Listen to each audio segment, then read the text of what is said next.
Fitness নিয়ে যতই প্রশ্ন থাকুক, মাঠে নেমে তিনি দলের একমাত্র ভরসা। মার্চের শুরুতে মিরাসলের বিপক্ষে ম্যাচেও হাঁটুতে ব্যথা অনুভব করেন তিনি। এরপর করিন্থিয়ান্সের বিপক্ষে 1-1 গোলে ড্র করা ম্যাচেও তিনি করেন একটি অ্যাসিস্ট।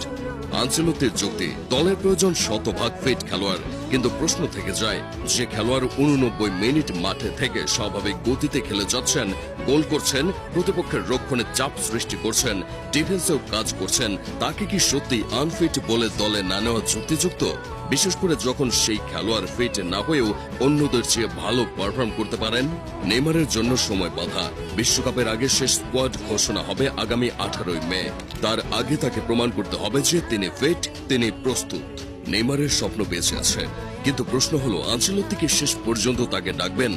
ইন্টারন্যাশনালের বিপক্ষে ম্যাচে নেইমার যেমন খেলেছেন, তাতে তিনি প্রমাণ করেছেন ফিটনেস নিয়ে যতই প্রশ্ন থাকুক, মাঠে নেমে তিনি সেরা। আর সেটাই কি যথেষ্ট নয় বিশ্বকাপের মঞ্চে নিজের দেশের প্রতিনিধিত্ব করার জন্য?